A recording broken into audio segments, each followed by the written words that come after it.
So I'm going to start. Oh, a very good afternoon to all of you. With us is Janhavi here, our JIPS alumni. Let's hear from Janhavi. Janhavi, please introduce yourself to the audience. Hi everyone, I'm Janhavi Palandurkar. I'm a psychologist. I'm a graduate from Jindal Institute of Behavioural Sciences and King's College London. I recently completed my MSc in Developmental Psychology and Psychopathology. I am from Bhopal, but I have spent most of my adult life in Delhi and Sonipat and London. So thank you for having me for this webinar. What are you doing currently, Janhavi? I'm actually assisting JSPC in a research right now. Okay, got and that. looking for jobs. Okay, got that. So Janhavi, as our topic says, it's about child abuse. Let's understand what is child abuse. So childhood abuse is any sort of experience that a child has to undergo, which can lead to any sort of negative consequences. That can be physical punishment, slapping, spanking, hitting. It can also include sexual harassment. It can include emotional or verbal abuse, which is making someone hurt again and again, saying the wrong thing, saying bad things, something that can basically hurt someone up to a level that it becomes difficult for them to come out of its consequences. How our topic says the influence of memory recall and appraisal on consistency of child's abuse narrative. What does that mean? So we've got what child abuse is. Now, what are we discussing today? So our main focus is on, so how do we get to know about childhood abuse? The only way we can get to know about it is through reporting. Now that reporting can be subjective in nature. That is, you give someone a questionnaire and they fill in certain points, or you go through objective records, that is police records or court records or child welfare society records and such. So how do we know that the report that is coming to us, how is authentic? Authentic. Yes. Yeah. Because anyone who is reporting it right now is not writing about it or is not telling us about it the moment it's happening. It's after a certain period of time and they are relying basically on their memory of the event and telling us that, this is what happened. And we know from a lot of psychological neuroscience research that memory is not stable all the time. It's prone to fragmentation, it's prone to overgeneralization. And keeping that in mind, that memory is not completely reliable, it also questions that is the report of abuse also reliable? So that is where the memory recall part comes in, because we know that memory is not completely stable. Another aspect of it is appraisal. Now, appraisal is basically our own perception about a particular situation, right? So if something is happening to us, like for example, if we're sitting in a class and our teacher is scolding us for something, there will be some students who might get affected by it a lot more than the others, right? It's because how they are perceiving the situation in the given moment. So some people, how they make sense of the abuse that happened to them can also affect how they report it. So if someone feels that, what, this wasn't a big deal for me, so they might underreport it, even though it's something that is of a certain level and it should be reported accordingly. Or if someone feels that, something that happened to me was really bad and it has really affected them, so they might also over exaggerate on the reports and they might in a way magnify the effect that it had on them. So it can also affect clinical interventions and research and understanding what actually happened. Okay. So what role does the passage of time plays in consistency of child abuse narrative? So time is basically your memory can also change in a given period of time. That can be affected by your age. So for example, someone who is like really old, because of age related issues, their memory anyway starts to decay. So it becomes difficult that if you're asking them about their childhood experiences in order to understand if it has any long-term effects, how much can we rely on their memory anyway, right? Second of all, age also plays an important role. So if the child, when they were subjected to some sort of abuse, if they were really young, that their brain was, let's say, not completely formed or their memory storage level was not, the cognitive functioning was not optimum, then it also might affect how the memory was stored in the first place, and then it might affect how they remember it, right? So now these things, they can change according to time. Isn't abuse very grave? Do we have It how does time lapse plays any? Because I think if it's an abuse, it becomes a part of personality. It becomes a part of individual's action. Its approach. So I think memory does play a role, or I don't think so. So anybody has gone through something grave, they tend to remember that. They do. So what we know from a lot of research is that traumatic experiences, they become much more prominent in your own mind, right? So there will have been multiple researches where they have focused on traumatic memories, they're focused on negative memories in comparison to positive or neutral or normal experiences, and they tend to remember more about the traumatic events. But the issue comes in that if we are working with a client and they are remembering more than what had happened, maybe they are magnifying the effect of what happened with them, it becomes difficult for us to know where the issue is coming in. Like, for example, there was this particular case study that I came across. There were two sisters, both of them underwent some sort of sexual harassment. And one of the sisters was completely convinced that her sibling was sexually abused in front of her, wherein the sibling kept on saying that that didn't happen. So a lot of times our brain also fills in the loopholes that it's not that if there is a lack of information, then our mind will sort of construct stories in order to fill in the gaps. And those stories can be false as well. And we also know that something known as false memory can exist. Now, coming back to a question of how time can affect. So, for example, if someone is going to therapy, let's say, now they are in therapy trying to process that trauma, right? Now, we cannot change what had happened with them, but we can definitely modify or work on how it affects them. So that changes their perception towards the event. So if someone is in therapy or someone has completed their course in therapy, they might underreport it, or they might their idea or their perception to what happened to them might change. So it becomes difficult for us to understand what that person feels about it overall, because at the first time when they shared something it was different, the second time when they shared about it it was different. So the passage of time or the consistency of the reports is a lot dependent on longitudinal studies. And we know from a lot of research that over time participants reports or their narratives or their experiences, the way they have reported it has changed. So there are certain factors that helps to mitigate, like therapy or family member or family influence. Could you please explain a little about them? So, for example, so this was my dissertation topic when I was in King's, and my professor, he works in this arena of work. So, one of the researches that he conducted, they found that individuals, like the information about the individuals we got from objective reports, that is through police records and court records, they were doing better when it came to their mental health, apart other as compared to people whose information we got through subjective reports. Now, the reason was because once the information reaches police or court or any other official, you start giving them interventions, right? You start providing them with social and psychological support. So it helps them in a way that okay, the abuse happened with them, but then we can at least control the consequences. We can help control what it can do to them. So therapy or social support can help in that regard. Family is a bit tricky in this regard because a lot of abuse cases also happens because of the family member, where the abuser is family in itself. So again, when we're talking about over time, someone who is young, they are less likely to report against their family as opposed to when they're old. So that is also where time comes in. But then if they belong to a family where they can be honest about the abuse that has happened to them, they'll be more open to share it. In certain cases, for example, in sexual abuse with women, they might also not tell their family because it can bring across a lot of shame and guilt around it. So family becomes a bit tricky in this regard. And friends or peer support, again, it depends on the kind of safety and what sort of compassion they get out of people. But yeah, definitely. Psychological intervention, social support, family support, any sort of interpersonal support can definitely help mitigate the negative consequences.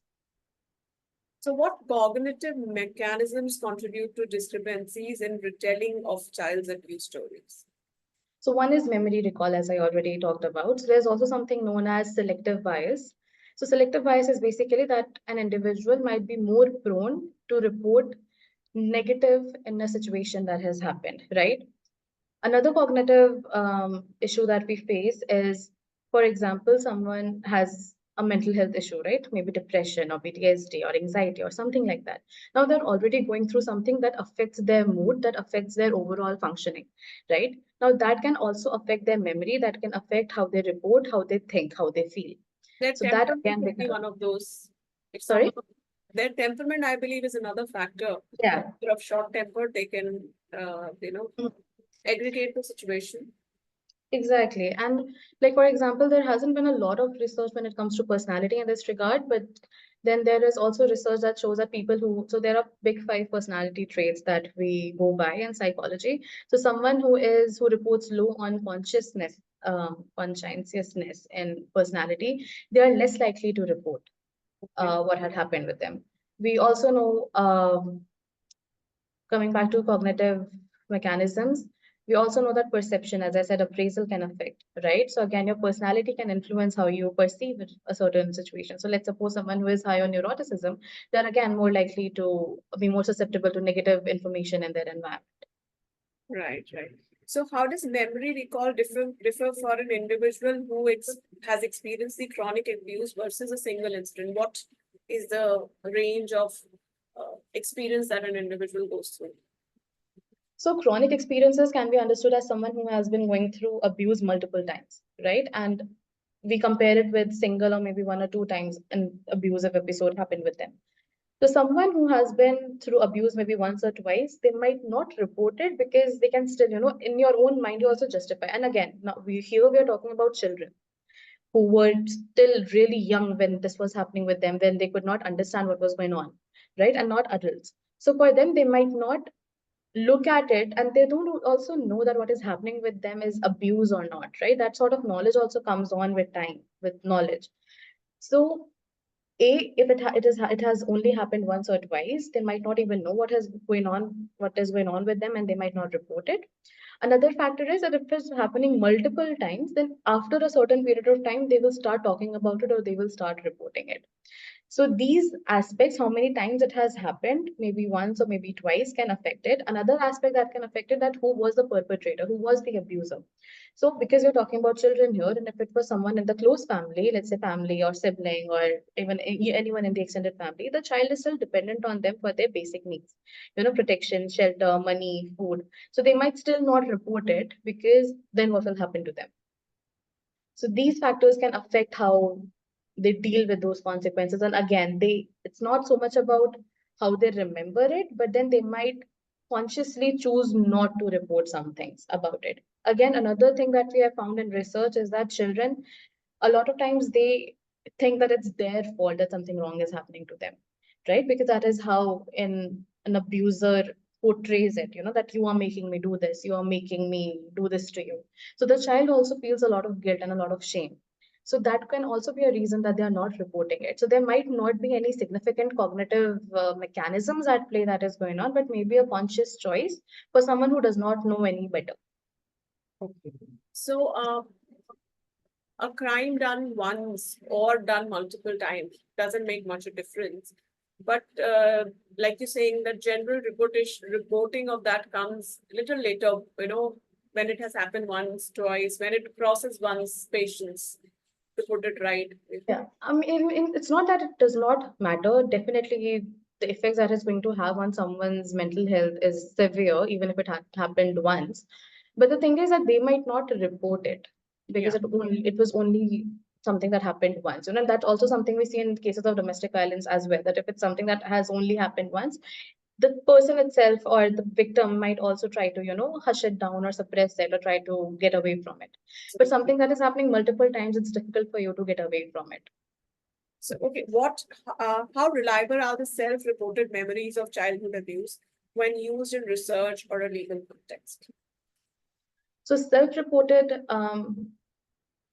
experiences, what we believe is and what we have from a lot of research is that it's not something that is not stable or that is not authentic, but there might be certain aspects of it which might have been over-reported or under-reported, right? So when we're talking about self-reports, we are basically talking about questionnaires. So in questionnaires, there are multiple questions or multiple items that you have to mark. Now, some of them you might report normally, and some of them you might feel a bit fishy about that. I don't know where to put it. So, for example, on a scale of 1 to 10, you might not know how much or what do you feel about it.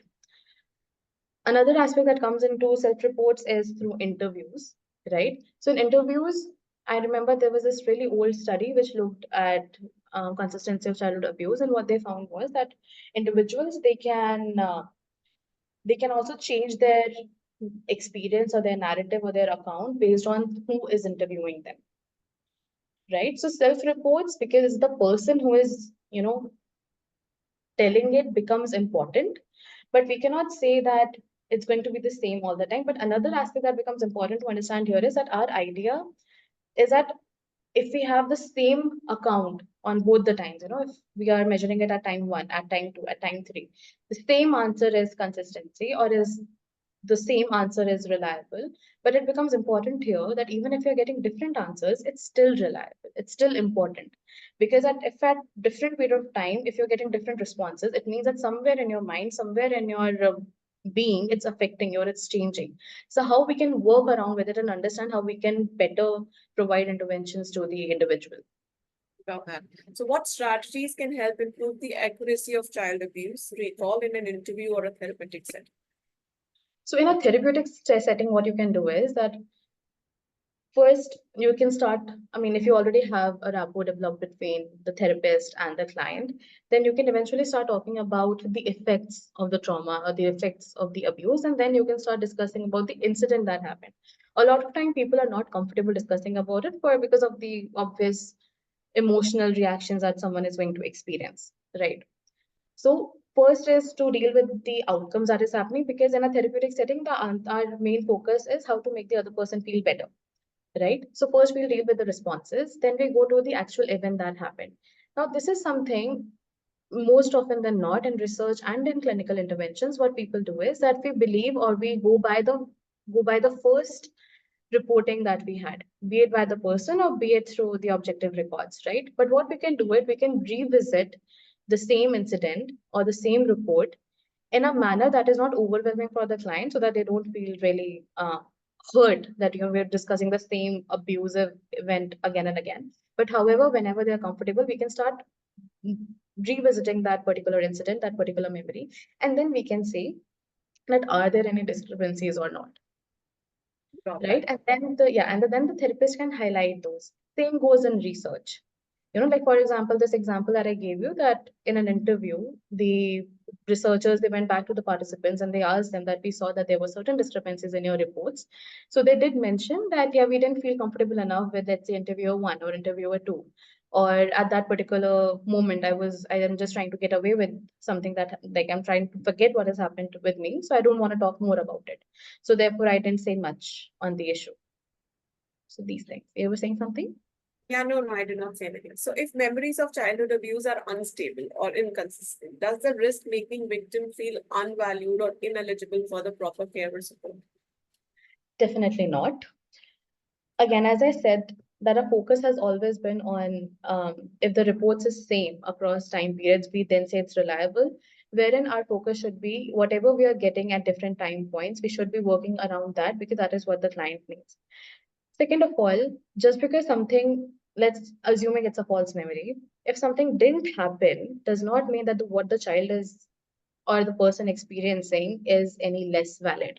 Right. So if the person is still feeling that emotional heaviness, then that is our focus and not what really happened. That is something that we address later. So even when I was talking about clinical interventions, my first focus was the repercussions or the effects or the response that the individual is experiencing. That is our first point of assessment or first point of addressing. And then we move forward. So in no way is it going to invalidate that feeling. If anything, after certain sessions in therapy, if we realize that what the person is experiencing, let's say maybe they're remembering more than what really happened, then they're also feeling bad a bit more than they As an might. emotional damage is so much, the intent of correcting that emotional damage should be there instead of Yeah, measuring what has happened and how it has happened. absolutely. And once we know that, let's say a person says that, this happened with me, and eventually we realize that this is something that really did not happen, then we can also help the client realize that, what, you can also say that over time, this is something that has highlighted up, and you have said that this is something that did not really happen, or you're not sure, then why are you feeling bad about it? And then we can start, it's not like we'll completely invalidate them feeling bad or sad about that issue or whatever they're experiencing. But what we can do definitely is help them come out of it. Right. Yeah. That's interesting. Well, so Janvi, I've had where I started, where I did not know much about the child abuse. Now I know a lot. For me, it was a very enlightening session. Is there anything else that you want to conclude of what you've talked about here, so that whoever sees has a brief conclusion of the same? Is there anything that you want to say? Any last word? Um, A lot of this information comes from recent researches, right? Because it's still sort of a new thought that people developed, that we need to understand whether or not these reports are consistent. But then a lot of these researches are also focused on clinical samples. Now, clinical samples being people who already have some mental health issues or they're undergoing therapy. So their reports can be a bit biased as opposed to normal population. Right. So a lot of times what happens is when we talk about childhood abuse, people start internalizing a lot of these conversations. Just because we're discussing about it on a webinar level or on an online level does not mean that it's generalized to everyone, or everyone who has experienced childhood abuse is going through the same thing, that everyone's memory is not reliable or everyone's appraisal is going to affect it. That's not the case. But when we talk about research, we're also talking about a large number of um, information that we have from a large number of people. And we know that from all of this, all of these issues, they do become significant. Another aspect that is important to consider here is culture, right? So, like in certain cultures, corporal punishment, that is hitting or slapping a child or spanking a child, is considered normal. So if this child, if you're reporting it in, let's say, a culture where all of this is acceptable, they might again underreport it. But then that begs the question, is it underreporting or is it normal reporting? Because in that child's environment, it's normal. Another issue that we face is, let's say, in an immigrant family. So if there's a family in UK or US, the parents belong to a culture where all of this is acceptable, but the child belongs to a culture where it's not. So a lot of times in these reporting of issues, parents also have to give reports when we are dealing with underage kids, when we are taking reports of underage kids. So we can also see those discrepancies between parents and children. So this is something that we can take up later if anyone wants to discuss that. But then in conclusion, all I'm trying to say is that just because we have seen that age can affect, gender can affect, culture can affect, memory is not stable, does not mean that it's the same for everyone. Yeah, it's emotions can't be valued. Exactly. So is memory. Yes, absolutely. For such a nice session with you, Janhavi. Janhavi, I'm sure there must be many students from JIPS who must be pursuing a similar topic, or after watching this video, if they intend to seek some mentorship from you, or they want to write to you or understand, do you mind sharing your whatever, if you want them to connect you over a Gmail or a LinkedIn, whatever handle that you intend to share? Yeah, definitely. I shared my social media details with Sunidhi, my email, LinkedIn, and Instagram. So Yeah. wherever the children want to connect with me. In fact, I have talked to certain JIPS students. Yes, Um, so yeah, that's the only thing. If you can share it here in the chat box, so when they'll see the video, they will have an access to it. Sure. And if someone wants to discuss about the dual degree collaboration that JIPS has, because that is how I went. I was a dual degree candidate. Okay.